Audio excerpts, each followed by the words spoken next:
ఎవరైనా సరే ఆరోగ్యంగా ఉండాలంటే శుభ్రత పాటించాలి. మరి శుభ్రత కావాలంటే ఎలిమ్ ప్రొడక్ట్స్ వాడాలి. Welcome to iDream media. So kidney stones ఇబ్బంది పెడుతూ ఉంటాయి. అయితే కిడ్నీలో స్టోన్ ఉందని మనకు ఎలా తెలుస్తుంది, ఎలాంటి లక్షణాలు కనిపిస్తాయి, సో కిడ్నీ స్టోన్స్ని న్యాచురల్ వేస్లో తగ్గించుకోవచ్చా, సో వచ్చిన అడ్వాన్స్ ట్రీట్మెంట్స్ ఏంటి, కిడ్నీ స్టోన్స్ రాకుండా కిడ్నీ హెల్తీగా ఉండాలంటే మనం ఎటువంటి జాగ్రత్తలు తీసుకోవాలి, వివరాలు తెలుసుకుందాం. మనతో పాటు ఉన్నారు ప్రముఖ యూరాలజిస్ట్ డాక్టర్ విశ్వాస్ గారు. డాక్టర్ గారు నమస్తే. డాక్టర్ గారు, కిడ్నీ స్టోను అసలు కిడ్నీలకి ఏదైనా ఒక ప్రాబ్లం వచ్చిందంటే మొత్తం పాడైపోయేదాకా తెలియదు అంటారు. కిడ్నీలో స్టోన్ కూడా అసలు వచ్చింది ఎప్పుడో పెద్దగా అయ్యాక మాత్రమే తెలుస్తుంది అంటారు. ఎందుకు డాక్టర్ గారు? సో బేసికల్గా రెండు రకాల స్టోన్స్ ఉంటాయి. కిడ్నీ స్టోన్స్ అని ఎప్పుడైతే పేషెంట్స్ చెప్తారో, ఒకటి కిడ్నీలోనే ఉండడం, ఇంకోటి కిడ్నీ నుంచి బ్లాడర్కి ఒక చిన్న ట్యూబ్ వెళ్తుంది, మూత్రనాళం అంటాం, మన మెడికల్ భాషలో యురేటర్ అంటాం. సో ఆ యురేటర్లో ఎప్పుడైతే స్టోన్ ఇరుక్కుంటుందో పేషెంట్ తప్పకుండా పెయిన్ వస్తుంది. ఎందుకంటే స్టోన్ ఇరుక్కోవడం వల్ల కిడ్నీలో స్వెల్లింగ్ వచ్చి పెయిన్ వస్తుంది. అలాంటప్పుడు పేషెంట్కి పక్కలో పెయిన్ వస్తుంది అండ్ వామిటింగ్స్ రావడము, యూరిన్లో మంట రావడం, ఇవన్నీ కామన్ సిమ్టమ్స్ యూరేటర్లో ఇరుక్కుంటే. అదే కిడ్నీలో ఒక మూలలో పడి ఉంటే ఎప్పుడూ నొప్పి రాదు, ఎందుకంటే ఎక్కడో ఒక మూలలో స్టోన్ పడి ఉంది, కిడ్నీలో స్వెల్లింగ్ ఉండదు, సో పెయిన్ ఎప్పుడూ రాదు. దాన్ని స్టాగ్హార్న్ క్యాల్కులస్ అంటాం. అది మెల్లిమెల్లిగా చిన్న స్టోన్ పెద్దగా అయ్యి 2 సెంటీమీటర్స్ 3 సెంటీమీటర్స్ 4 సెంటీమీటర్స్ అయినా కానీ పేషెంట్కి సిమ్టమ్స్ కూడా రాకపోవచ్చు. అది చాలా డేంజరస్, ఎందుకంటే దానివల్ల స్టోన్ పెద్దగా ఉంటుంది, కిడ్నీ డ్యామేజ్ ఉంటుంది. ఈ యురేటర్ వల్ల పేషెంట్కి తప్పనిసరిగా పెయిన్ వస్తుంది కాబట్టి వెంటనే ఆయన హాస్పిటల్కి వెళ్తారు. కానీ కొంతమంది ఏం చేస్తారు అంటే, స్టోన్ పెద్దగా ఉన్నప్పుడు డాక్టర్ ఏమైనా సర్జరీకి చెప్తే గిన, సో సర్జరీ ఎందుకు, హోమ్ రెమెడీస్ లేదా బాగా వాటర్ తీసుకొని ఫ్లష్ అవుట్ చేసేసుకుందామని డిలే చేస్తారు. అలాంటప్పుడు ఏమవుతుందంటే ఆ పెయిన్ అనేది ఒకసారి 2 సార్లు 3 సార్లు రావచ్చు, 4వసారి బాడీ అడ్జస్ట్ అయిపోతుంది. సో నెక్స్ట్ టైం పెయిన్ రాదు, ఆ స్టోన్ అక్కడే ఇరుక్కుంటుంది, కిడ్నీ మెల్లిమెల్లిగా డ్యామేజ్ అవ్వుకుంటూ వెళ్తుంది అండ్ పూర్తిగా పాడయ్యేంత వరకు పేషెంట్ రారు. ఆ పూర్తిగా పాడైనప్పుడు ఇన్ఫెక్షన్ వచ్చినప్పుడు ఫీవర్ వచ్చి అప్పుడు పేషెంట్ మరీ హాస్పిటల్కి వచ్చే ఇది చూస్తుంటాం. సో ఎప్పుడైతే యురేటర్లో ఇరుక్కున్నప్పుడు ఆ యురేటర్ సైజ్ అనేది 3 to 4 mm ఉంటుంది అంతే. So up to 8 mm stones pass అయ్యే అవకాశాలు ఉంటాయి. కానీ 8 mm కంటే ఎక్కువ లేదా 10 mm కంటే ఎక్కువ ఉందంటే పాస్ అయ్యే అవకాశాలు నియర్ టు 0. సో అలాంటప్పుడు హోమ్ రెమెడీస్ లేదా హోమియోపతి లేదా ఆయుర్వేదిక్ మెడిసిన్స్ వాడే బదులు ఇప్పుడైతే లేజర్ సర్జరీస్ చేస్తాం. ఎక్కడ ఒక చిన్న కట్టు ఉండదు, కుట్టు ఉండదు. సో జస్ట్ 1 day అడ్మిషన్లో మీరు పూర్తిగా స్టోన్ తీసేసుకోవచ్చు, హ్యాపీగా ఉండొచ్చు. అది first point. So second question వచ్చేసి, కిడ్నీలో స్టోను అసలు ఎలా ఫామ్ అవుతుంది అంటే ఏదన్నా మనం తినడం వల్ల లేకపోతే ఇంకా ఏదైనా కారణాల వల్ల? సో కామన్గా అరౌండ్ 80 to 85% స్టోన్స్ కాల్షియం ఆక్సలేట్తో ఫామ్ అవుతాయి. అంటే మన శరీరంలో కాల్షియం అనేది ఎప్పుడూ ఉంటుంది, మన డైరీ ప్రోడక్ట్స్ కానీ మిగతా ఫుడ్స్లో కానీ కాల్షియం ఉంటుంది. సో మనం కాల్షియం అనేది ఎక్కువ యూరిన్లో ఉండడం వల్ల అది ప్రిసిపిటేట్ అయ్యి స్టోన్స్ అయ్యే అవకాశం ఉంటుంది. సో కాల్షియం ఆక్సలేట్ ఇది మోస్ట్ కామన్ స్టోన్. నెక్స్ట్ వచ్చేసి యూరిక్ యాసిడ్. యూరిన్ అసిడిటీ అనేది పెరిగితే యూరిక్ యాసిడ్ స్టోన్స్ వస్తాయి. ఇది షుగర్ పేషెంట్స్ లేదా పేషెంట్స్కి యూరిక్ యాసిడ్ బ్లడ్లో ఎక్కువ ఉన్న వాళ్ళకి యూరిక్ యాసిడ్ స్టోన్స్ అవుతాయి. మిగతావన్నీ జెనెటిక్ స్టోన్స్, సిస్టీన్ స్టోన్స్ అంటాము, అవన్నీ ఇవి ఉంటాయి. ఇంకొంతమంది ఇన్ఫెక్షన్ వల్ల కూడా స్టోన్స్ అవుతుంది. కొన్ని బ్యాక్టీరియాస్ స్టోన్ని ఇది ఫామ్ చేస్తాయి. సో అవి కూడా కామన్. బట్ మోస్ట్ కామన్ అంటే calcium oxalate. 80 to 85% calcium oxalate stones. ఈ పాలకూర టమాటా కలిపి తినడం వల్ల కూడా స్టోన్స్ వస్తాయా? సో పాలకూర టమోటాలో ఆక్సలేట్స్ ఉంటాయి. వాటి వల్ల బాడీలో ఆక్సలేట్ లోడ్ ఎక్కువ అయ్యి యూరిన్లో ఆక్సలేట్స్ ఎక్కువ రావడం వల్ల సో కాల్షియం ఆక్సలేట్ స్టోన్స్ వచ్చే అవకాశాలు ఉంటాయి. ఇప్పుడు కిడ్నీలో స్టోన్ ఉందంటే అది నొప్పి ఒక్కొక్కసారి తెలుస్తుంది అన్నారు. కిడ్నీ నొప్పి అంటే ఎక్కడొస్తుంది డాక్టర్ గారు అసలు? సో కామన్గా మనం క్లినికల్ ప్రాక్టీస్లో చూడడం అంటే కిడ్నీ స్టోన్ పైన, మజిల్ పైన, నరాల పైన డిఫరెన్షియేట్ చేయలేకపోతారు. సో నార్మల్గా కిడ్నీ స్టోన్ పెయిన్ సైడ్స్లోనే వస్తుంది అండ్ వెనక్ నుంచి ముందుకు వస్తుంది. ఇది typical of a kidney stone pain. కాకపోతే చాలామంది సాఫ్ట్వేర్ జాబ్స్ చేసేవాళ్ళు కానీ, డెస్క్ జాబ్ చేసేవాళ్ళు కానీ వెనక ప్రొలాంగ్డ్ అవర్స్ కూర్చుంటారు కాబట్టి వాళ్ళకి వెనకలో వస్తుంది, సెంటర్లో వస్తుంది, లోవర్ బ్యాక్లో వస్తుంది. So that pain is different from kidney stone pain. Okay, and వాళ్ళకి వామిటింగ్ రావడం కానీ, యూరిన్లో మంట రావడం కానీ ఉండదు. సో కిడ్నీ స్టోన్ పెయిన్ కొంచెం సివియర్గా వచ్చేస్తుంది ఒకేసారి, తట్టుకోలేకపోతారు. కాకపోతే లో బ్యాక్ పెయిన్ కాన్స్టెంట్గా ఉంటుంది, డల్గా ఉంటుంది, తట్టుకోగలుగుతారు. ఇలా మనం రెండు పెయిన్స్ని డిఫరెన్స్ చేస్తాం. ఓకే, బ్యాక్ వస్తే కిడ్నీ పెయిన్ కాదు, సైడ్కి వస్తేనే కిడ్నీ పెయిన్, మళ్ళీ వెనక నుంచి ముందుకు వస్తూ ఉంటుంది నొప్పి. ఇప్పుడు యూరిన్ వెళ్ళే దారిలో ఈ స్టోన్స్ ఉంటే కనుక బ్లడ్ కూడా వస్తుంది డాక్టర్ గారు యూరిన్తో పాటు? సో ఏమో నేను ఇందాక చెప్పినట్టుగా యూరేటర్లో స్టోన్ ఇరుక్కున్నప్పుడు అది జరిగినప్పుడు రాసుకుంటుంది. రాసుకున్నప్పుడు కొంచెం బ్లడ్ అనేది వస్తుంది. సో అది యూజువల్గా మైక్రోస్కోపిక్ హెమచ్యూరియా అంటాం, అంటే యూరిన్ టెస్ట్లోనే కనపడుతుంది. కొంతమందికి ఇన్ఫెక్షన్ ఎక్కువ ఉండి అది కంటికి కూడా కనపడే అవకాశాలు ఉంటాయి. ఓకే, ఇప్పుడు దాని అంతర్గతే స్టోన్ వెళ్ళిపోతే నొప్పి తెలుస్తుందా? సో చాలా మందికి జరిగినప్పుడల్లా పెయిన్ వస్తుంది. అండ్ ఫైనల్గా పాస్ అయ్యేటప్పుడు కొంచెం మంట రావడము, తర్వాత మంట సడన్గా ఆగిపోవడం చూస్తుంటాం. అలాంటప్పుడు స్టోన్ పాస్ అయిందని మనం భావిస్తాం. అయినా కన్ఫర్మ్ చేసుకోవడానికి ఒక స్కానింగ్ చేయించుకొని కన్ఫర్మ్ చేసుకుంటాం. అంత భరించలేని నొప్పిగా ఉంటుంది. స్టోన్ ప్రతిసారి ఇరుక్కున్నప్పుడు పెయిన్ అయితే వస్తుంది. ఓకే, ఎస్, చక్కగా చెప్పారు డాక్టర్ గారు. అయితే ఈ బీర్ తాగడం వల్ల కూడా ఒక్కొక్కసారి స్టోన్స్ వెళ్ళిపోతాయి, డాక్టర్ దగ్గరికి వెళ్ళాల్సిన పని కూడా ఉండదు అని అంటారు. అసలు దీని గురించి ఏం చెప్తారు డాక్టర్ గారు?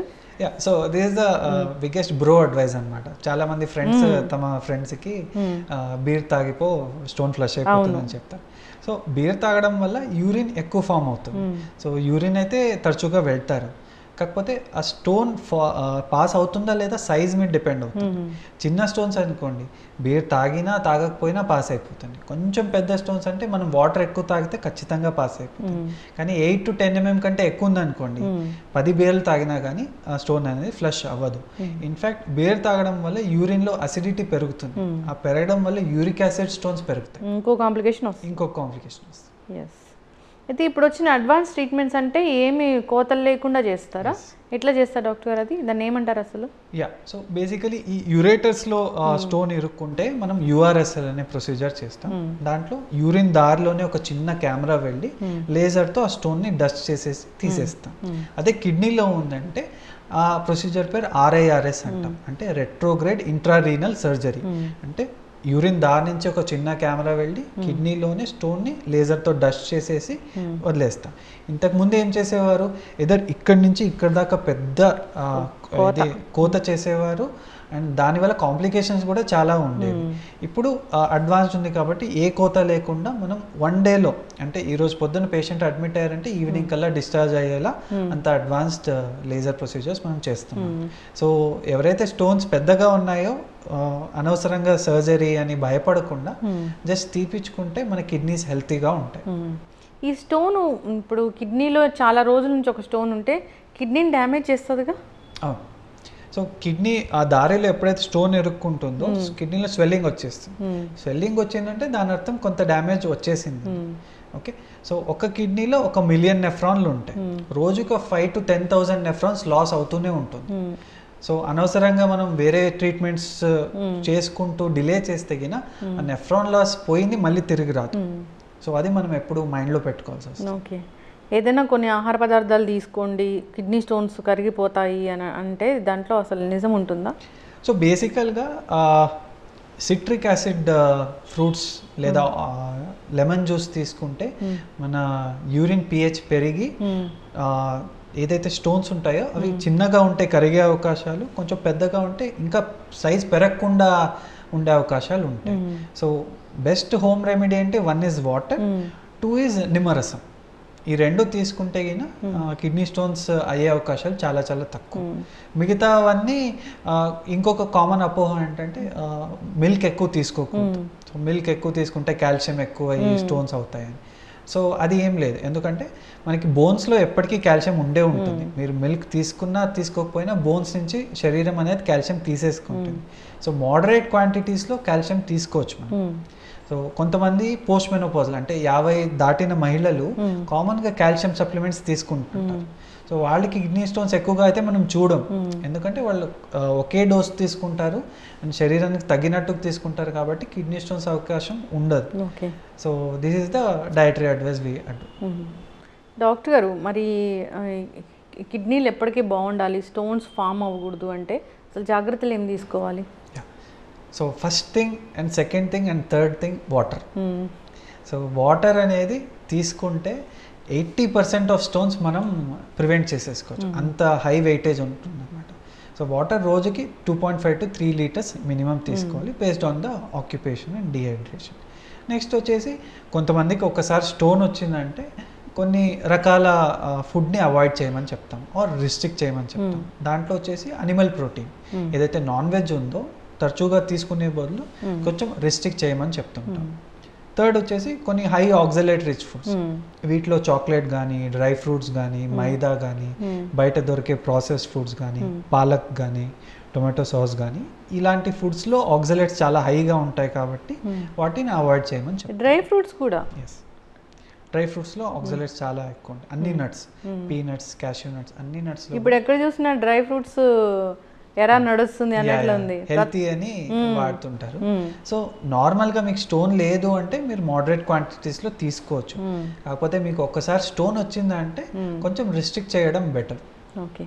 కిడ్నీలు బాగాలేని వాళ్ళు కూడా ఎక్కువగా వాటర్ తీసుకోకూడదని చెప్తున్నారు కదా డాక్టర్ గారు, అది ఎందుకండి? సో బేసికల్గా కిడ్నీ పని ఏంటి, మన బాడీలో ఉండే ఫ్లూయిడ్స్ని ఫిల్టర్ చేసి బయటికి తీసుకుంటాం. సో కిడ్నీ సమస్య ఉన్నప్పుడు ఆ ఫిల్టరింగ్ కెపాసిటీ దెబ్బతింటుంది. సో మనం ఎక్కువ వాటర్ తీసుకున్నాం అనుకోండి, ఆ వాటర్ ఫిల్టర్ కాకుండా బాడీలోనే ఉండిపోతుంది. సో ఊపిరితిత్తుల్లో జమ అవ్వడము, లేదా పొట్టలో జమ అవ్వడం, లేదా కాళ్ళలో ఇది అవ్వడం, లేదా ఫేస్లో అవ్వడం. సో కిడ్నీ సమస్యలు ఉండే వాళ్ళకి నార్మల్గా ఫేస్ లావుగా ఉండడం, కాళ్ళ వాపులు ఉండడం, లేదా పొట్టలో లిక్విడ్ ఉండడం, ఇవన్నీ చూస్తుంటాం. సో అలాంటి వాళ్ళకి యూరిన్ అవుట్పుట్ ఎంత వస్తుందో, సపోజ్ ఒక పేషెంట్కి 1 లీటరే యూరిన్ అవుట్పుట్ వస్తుంది అనుకోండి, వాళ్ళు 1.5 లీటర్స్ దాకా తీసుకోవచ్చు. అంతకంటే ఎక్కువ తీసుకోకూడదు, ఎందుకంటే బాడీలోనే ఉండిపోతుంది. అందుకని ఫ్లూయిడ్ రెస్ట్రిక్షన్ వాళ్ళకి చెప్తాం. బేస్డ్ ఆన్ ద ఎంత యూరిన్ వస్తుందో దానికి 500 యాడ్ చేసుకొని చెప్తాం. ఓకే. ఇప్పుడు అసలు ఏం ప్రాబ్లం లేదు, ఒక ఏజ్ వచ్చింది, ఈ ఏజ్ వాళ్ళు ఖచ్చితంగా వెళ్ళి వాళ్ళ కిడ్నీ బాగుందా లేదా అని టెస్ట్ చేయించుకోవాలి అంటే ఆ ఏజ్ ఏంటి? సో కామన్గా ఇప్పుడు చాలామంది హెల్త్ కాన్షియస్ అవుతున్నారు కాబట్టి చాలామంది రొటీన్గా ఇయర్లీ హెల్త్ చెకప్స్లో అల్ట్రాసౌండ్ అనేది చేయించుకుంటుంటారు. సో ఎవరికైతే జెనెటిక్ హిస్టరీ ఉంటుందో, వాళ్ళ పేరెంట్స్కి స్టోన్ ఉంది లేదా వేరే సమస్యలు ఉన్నాయంటే వాళ్ళు 30 దాటాక ఒకసారి ఇయర్లీ వన్స్ చెక్ చేయించుకోవడం బెటర్. 30 దాటాక ఏమైనా ఫ్యామిలీ హిస్టరీ స్ట్రాంగ్గా ఉందంటే చేయించుకోవడం బెటర్. లేదు హెల్తీగానే ఉన్నారు, ఫ్యామిలీలో ఏ రిస్క్ లేదు, జాబ్ కూడా లైక్ హాట్ క్లైమేట్స్లో కానీ డిహైడ్రేషన్ కానీ ఎక్కువగా అవ్వదు, కిడ్నీ స్టోన్ రిస్క్ లేదు అంటే ఒక 50 దాటాక కూడా మనం చెప్పుకోవచ్చు. ఎస్, చక్కటి ఇన్ఫర్మేషన్ డాక్టర్ గారు. కిడ్నీలో స్టోన్స్ ఎందుకు ఫామ్ అవుతాయి చక్కగా చెప్పారు. సో కిడ్నీలో స్టోన్స్ ఉంటే లక్షణాలు, దానికి ఎలాంటి ట్రీట్మెంట్స్ వచ్చాయి, అడ్వాన్స్ ట్రీట్మెంట్స్. చాలామంది కూడా ఇంకా ఇంత అడ్వాన్స్ టెక్నాలజీ వచ్చినా, ఇన్ని రకాలుగా మీలాంటి వాళ్ళు చెప్తూ ఉన్నా కానీ, ఇంత ఇన్ఫర్మేషన్ వెళ్ళినా కానీ మళ్ళీ కిడ్నీలో స్టోన్ వచ్చిందంటే డాక్టర్ దగ్గరికి వెళ్లకుండా ఆయుర్వేదాలు, హోమ్ రెమెడీలు పాటించే వాళ్ళని చాలామందినే చూసాము. అట్లా కాదు, అడ్వాన్స్ ట్రీట్మెంట్స్ వచ్చాయి, కోత లేకుండా కూడా దీన్ని తీసేస్తూ ఉన్నారు. సో తర్వాత నార్మల్గా హెల్దీ లైఫ్ అనేది మనం లీడ్ చేయొచ్చు, నార్మల్ లైఫ్ లీడ్ చేయొచ్చు. సో అవేర్నెస్ అనేది ఉండాలి. జస్ట్ మన హెయిర్ కట్కి వెళ్ళి వచ్చినట్టు ఉంటుంది. సో నార్మల్ హెల్తీ లైఫ్ స్టైలే ఉంటుంది. అవును, అవేర్నెస్ కూడా ఉండాలి డాక్టర్ గారు. వెళ్ళి ఒకసారి డాక్టర్, చాలామంది కూడా కిడ్నీ స్టోన్సే కాదు, యూరిన్ ఇన్ఫెక్షన్ వచ్చినా ఇంత చదువుకున్నా కానీ ఇంకా ఒకసారి వెళ్ళి ఒకసారి చెప్దాము ఈ ప్రాబ్లం ఉంది అని డాక్టర్ని కలవాలి అనేది దాన్ని డిలే చేస్తూ ఉంటారు. ఇప్పటికి కూడా అలాంటిది ఉంది. సో అట్లా కాదు, ఒకసారి డాక్టర్ని సంప్రదిస్తే మంచిది. కిడ్నీలు హెల్దీగా ఉంచుకోవాలని కోరుకుందాం. చాలా చక్కటి ఇన్ఫర్మేషన్ అండి, ధన్యవాదాలు. And for more videos, please subscribe to iDream. Please subscribe to iDream. Please subscribe iDream. And please subscribe to iDream. For more videos, subscribe to iDream. please like, share and subscribe to the channel. Congratulations, iDream. Subscribe to iDream. Subscribe to iDream. So subscribe to iDream Media. iDream ki iDream team andarki huge congratulations. Please subscribe iDream Media. Please subscribe to iDream. Subscribe iDream. Please subscribe to iDream. iDream అంటే నా కళల ఛానల్ను subscribe చేసుకున్న నోరు తిరుగుతలేదు, మీరైతే గంట గుర్తు కొట్టండి. For more such videos, please subscribe to iDream. Subscribe to iDream. Please subscribe to iDream. Please subscribe iDream Media. Please do subscribe to iDream. Please subscribe to iDream Media. For best entertainment and information, please subscribe iDream. And don't forget to subscribe to iDream.